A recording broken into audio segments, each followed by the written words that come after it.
موسم عبثي للنادي الأهلي. في مواسم بتتكتب بالذهب، هذه المرة للذهب ليس للوصافة.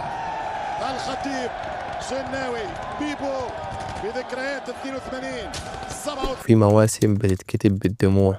روح فليلة النادي الأهلي، قولوا لهم، عرفوهم، قول لهم يا تريكة، قول لهم يا صخرة، قول لهم يا عماد. لكن الموسم ده اتكتب بالعبث. ازاي الاهلي يوصل لمرحلة انه يخرج من دوري ابطال افريقيا ويقدم واحدة من اسوأ المواسم في تاريخه؟ ازاي الادارة خدت قرار غريب لحد ما تكتب سيناريو كارثي ده؟ ركز معايا كده، القصة بدأت من هنا. الحكاية بدأت لما ادارة الاهلي رفضت تدعم مارسيل كولر بالصفقات اللي هو طلبها في بداية الموسم. كولر اتضايق طبعا وحس انه مش واخد اللي محتاجه، راح قعد مع الادارة، لكن بدل ما يقاتل قدم اسوأ كرة شافها جمهور الاهلي من سنين. انما اداء انا ما شفتش اسوأ من كده، لدرجة انه كان بيلعب بكريم ندفد في نص الملعب. الادارة ما خدتش قرار، فضلت تصبر لحد ما الاهلي خرج رسمي من دوري ابطال افريقيا. ماذا صنعت؟ أنا الذي فعلت كل شيء، أنا الذي صنعت كل شيء، أنا الذي فزت كل شيء، أنا الكورة اللي تضحك لي، أنا الكورة اللي ضحكتها، أنا الكورة اللي حطيتها، أنا الكورة اللي أمرتها. أنت لماذا ضدي يا كورة المونديال؟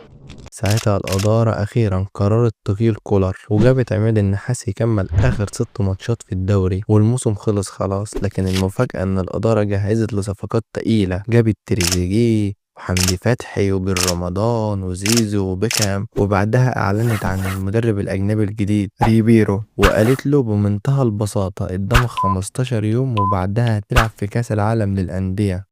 ريبيرو راح كاس العالم وهو لا يعرف اللعيبة ولا هم يعرفوا طريقته ولا حتى هو اللي اختارهم. اول فريق واجهه كان انتر ميامي في ميسي، وبعدها بالميراس البرازيلي، وبعدها برضه ومين كان بيدير الفريق في الكواليس؟ طبعا عماد النحاس، هو اللي بيختار مين يلعب ومين لا. والمهزلة كملت لما تريزيجيه دخل في خناقة مع وسام وزيزو عشان يسد ركلة الجزاء وضيعها. راح فين؟ انا الامان بقى ان انا اصوت. امشي انت تستهبل. دور انا ولا انت ولا هو ولا المجنون ولا صندوق ولا بندق. انا ما شفتش خالص. انا اللي هشوط. هنهزر؟ ايه ده؟ انا الكوتش. مين الكوتش؟ ما سمعتش. مين الكوتش؟ انت يلا هناك. ايه شوت. اي حد يعدي يقول هشوط. هنهزر عشان وترتوني.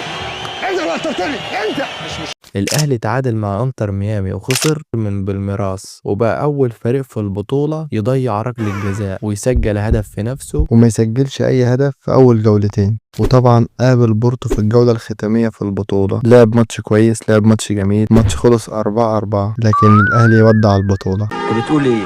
موسم طويل عريض مفهوش ولا خطوة صح ولا قرار عقلاني من الإدارة، وكانت النهاية طبيعية لموسم عبثي هيفضل واحد من أسوأ المواسم في تاريخ الأهلي. لو كملت الفيديو معانا لحد هنا متنساش اللايك والاشتراك في القناة. انتظروني في الفيديو القادم. سلام.